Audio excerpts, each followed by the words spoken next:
Hey everyone, I'm going to do journal number 56 today. The last couple were lighthearted, and I'm going to balance that tone with some like cardiac density in this one. But allow me a little bit of preambling before I read today's journal, um, just to explain sort of where this is coming from and to talk around because these are thoughts that I've been having for a long time now, and it's about the relationship between professionals and the public. And I don't just mean like famous, but like every professional is really what I'm talking about. And my experience, what I'm drawing from, is as a professor and the expectations that accompany that role, which generally exceed 24 hours a day. During busier times of the year, demands for my attention are in the 48-hour a day range. And no matter how many times I explain to people, okay, that I'm a person, okay, and how I choose to explain this, like I have diurnal rhythms. I'm on a planet with like a 24-hour rotational, like my explanations fail to stop the onslaught. I need. It just keeps coming. Urgent. I can't stop this from happening, no matter what I say. So, like, to the point where if I'm not working 30 hours a day, attentive, real work, people are pissed. Like, personally, at me as a person, they're mad. Like, I owe them that. I'm their chattel. I'm misbehaving. How dare you? I mean, that's the kind of reaction. If I go to bed at night, okay, all I do is I want to go to bed and get sleep at night. Even that is sometimes received as a crime to people. And so, just one example, a tiny, tiny example. I'm going to share my screen. I have several images for today that I want to chat about. Um, but a tiny example is letters of recommendation. And in my line of work, it is completely reasonable to extend this gesture to a number of people. But I'm not obligated to write these things. It's nowhere to be found in written job requirements. It's just like I'm not paid to do it. It's volunteering. And if you're a member of a congregation, you go to a church and the pastor looks out and says, if all of you would sitting here today, if you would spend, a day or two every month volunteering at the soup kitchen, the entire enterprise will continue to serve the community effectively.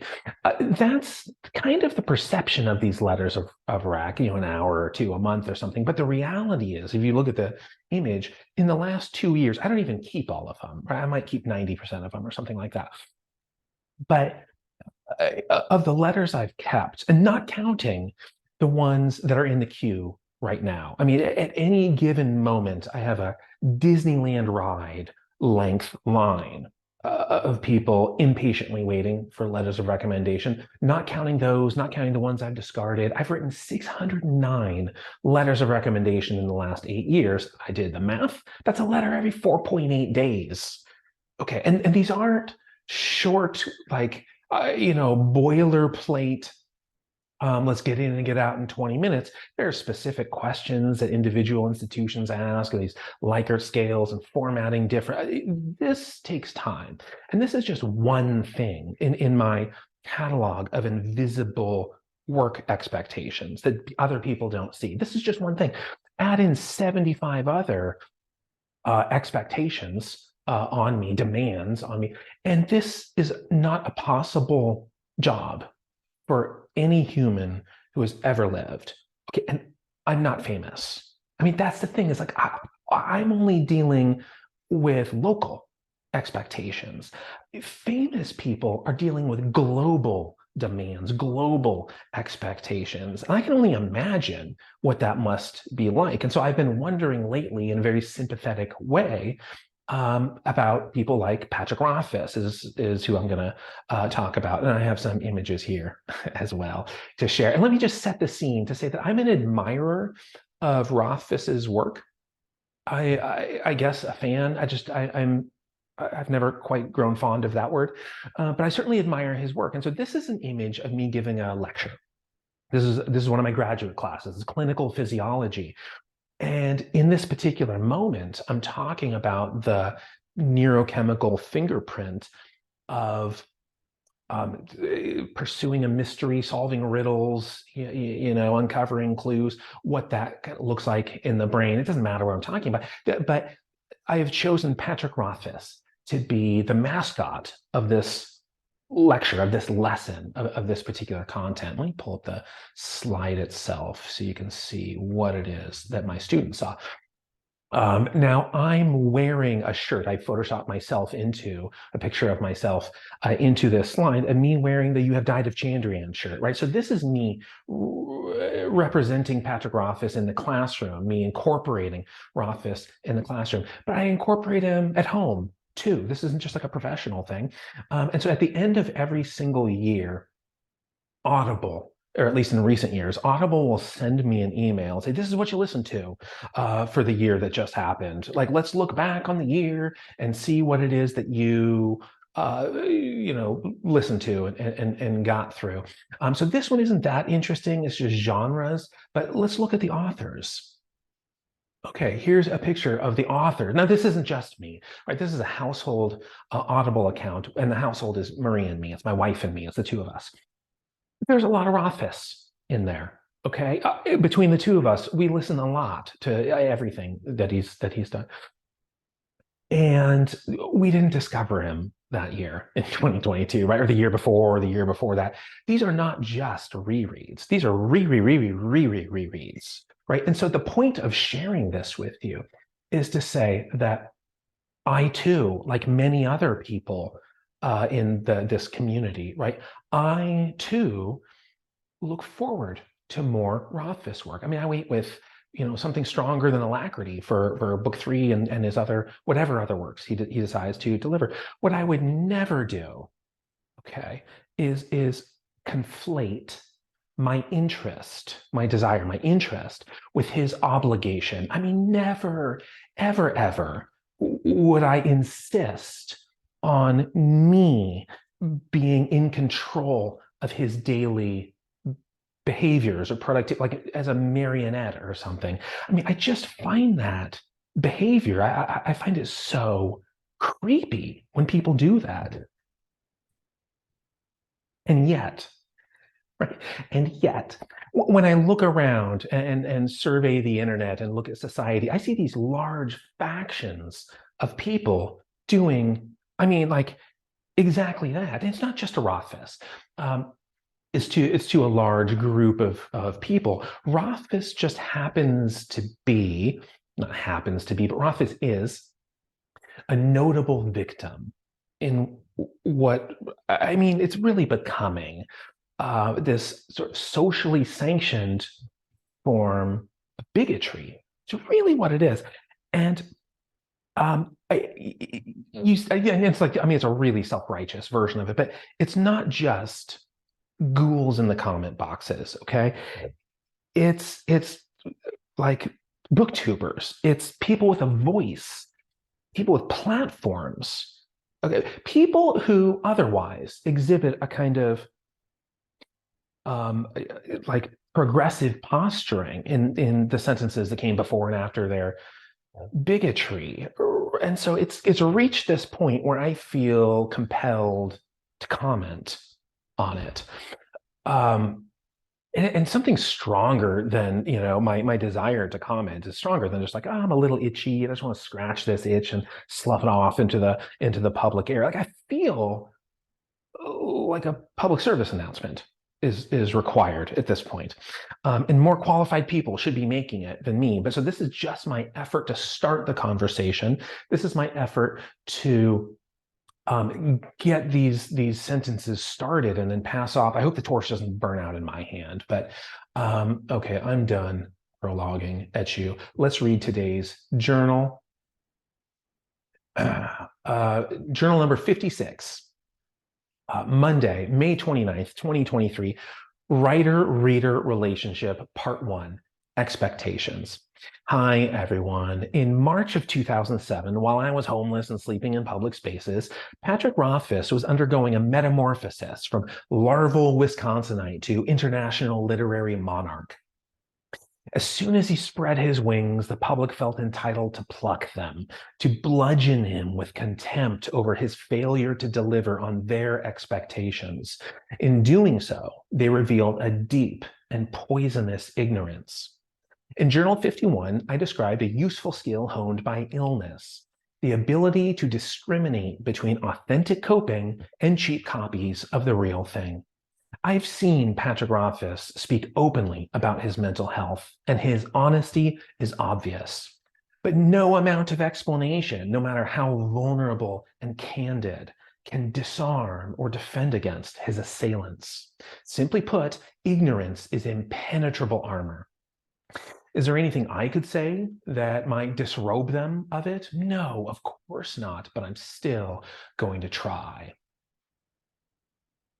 There are lessons that long-term sufferers come to know, which cannot be learned by instruction, only through experience. And experience is a slow teacher. One of the lessons in its curriculum is that tomorrow is an entirely different life, having little in common with today. When the sun rises and I become tomorrow's me, I have no idea what to expect. And if I don't know what to expect, I can't plan. And if I can't plan, I can't deliver on expectations. It took me 1,000 tomorrows to realize that. In the first few years, I continued to make promises, thinking them possible, but I was reasoning with the resources of my former self, and I was no longer that person. Everyone who has been suffering for an extended period understands this. Health, safety, and sometimes family, these become the only priorities of any priority. Gradually, we learn to navigate the roads of internal ambition and external obligation without crashing, partly by making promises a practice of the past. We also learn the cruelty of imposing our own selfish expectations upon others. Accordingly, we stop treating them as our chattel. When I try to explain this to people who lack experience, they respond, I'm struggling too, and you don't see me failing to deliver on expectations. Remember how I said illness sharpens our discernment? It doesn't require particularly keen detection skills to reveal that these people are lying about their circumstances. If there is perfect fidelity between ambition and completion, if you plan for tomorrow and tomorrow is guaranteed to go according to that plan, it is inhumane to counterfeit sickness and suffering. It takes a cold-blooded bastard to appropriate a struggler's life for the public spotlight. In the words of Septa Unella, shame, shame, shame. Far more important than calling out people's cruelty is finding a solution. If words continue to fail, what else can we try? Make everyone cope with something terrible. Really teach them a lesson, you know? If brutality could deliver us to empathy, I suspect Mr. Rogers would have a very different legacy. While we can't ask for his help here, it's worth wondering, what would he say about today's behaviors?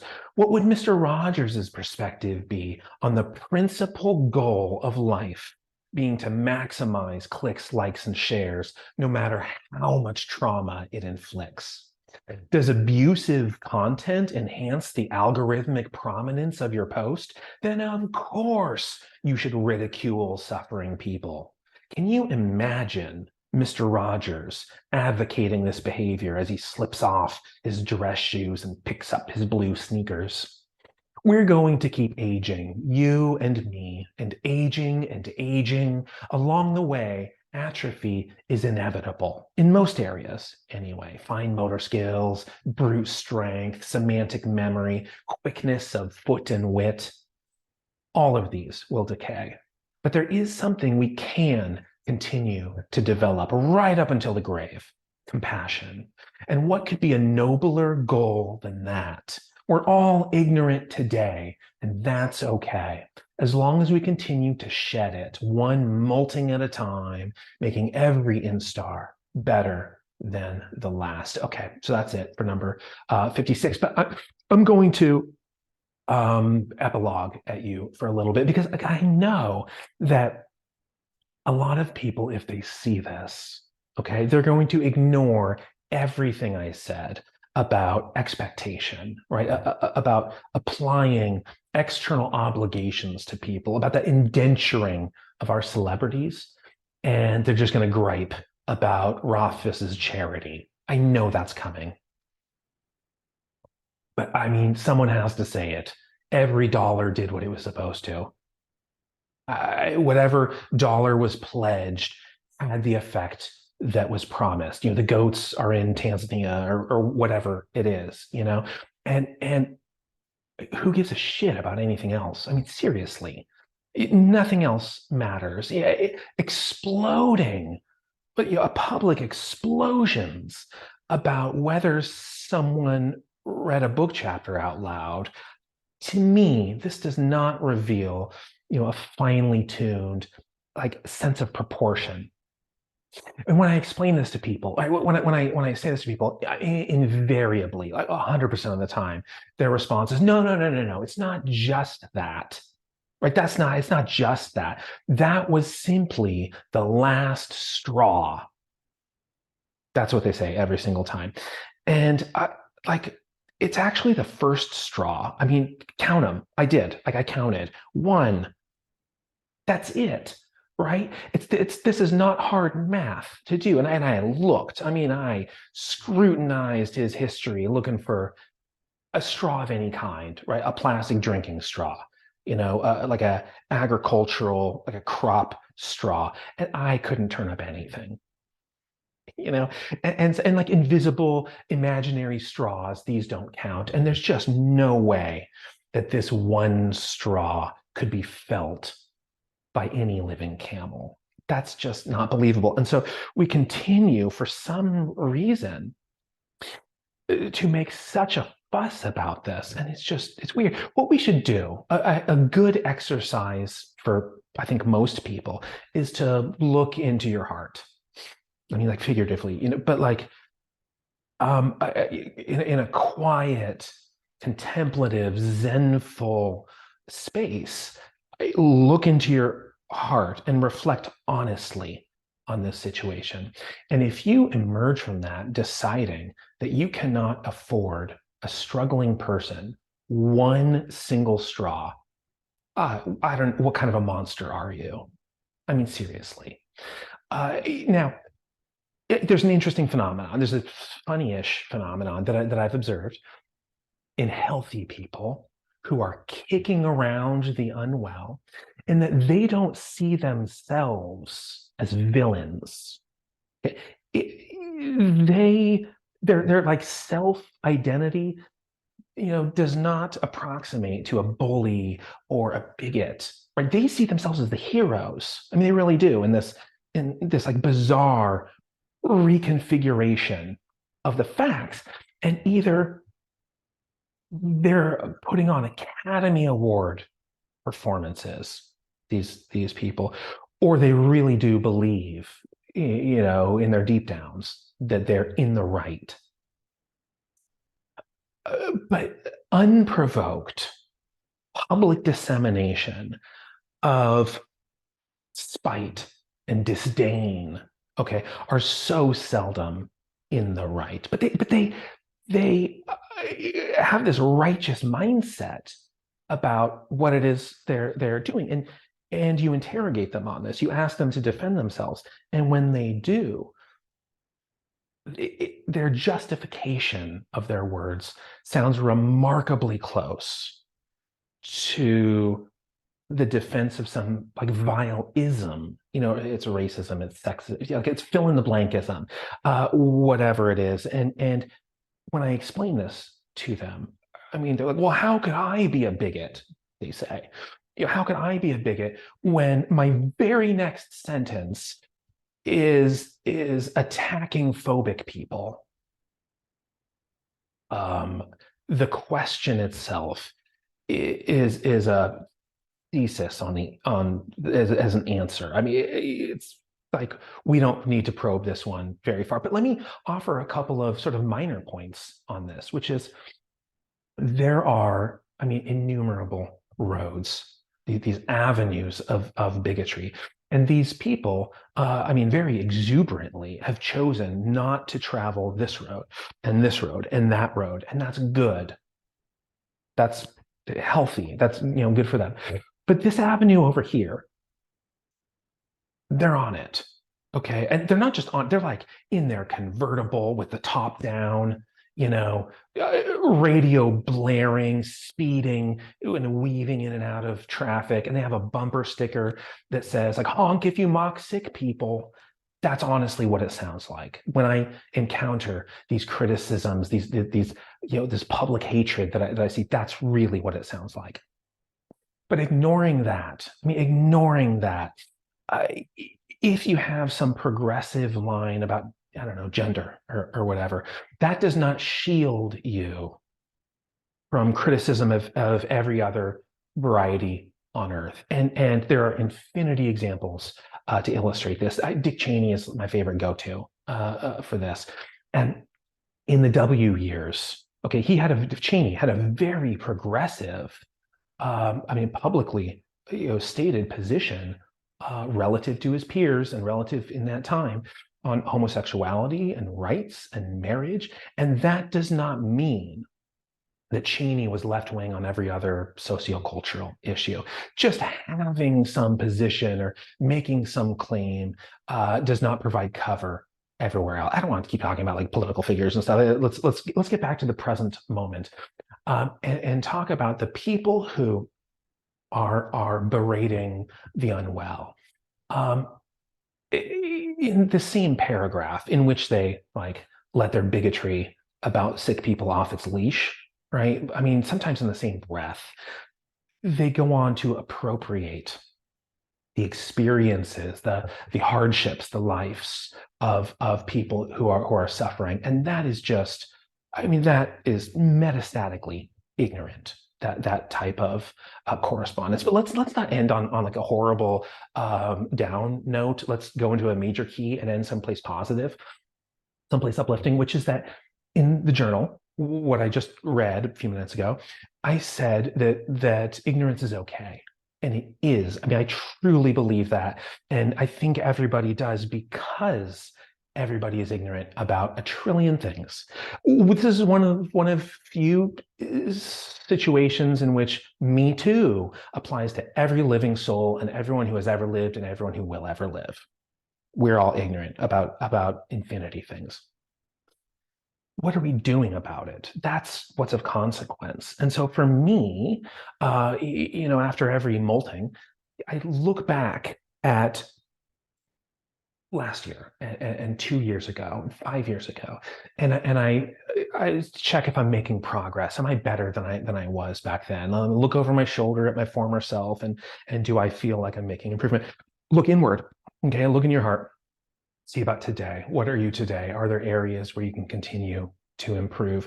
That is a goal that I think everyone should be putting into practice. And maybe I'm wrong, I don't know. This is what I'm thinking about as I'm standing here talking. Maybe other people have contrasting views on compassion and its importance in society. And if you do, I'd love to hear it. But for me, I feel like this is sufficient as an epilogue. And closing part one of my public service announcement. So my parting wish is that all of us, that you, that me, and everyone we know continues to make moral progress and seeks compassion in our next instar.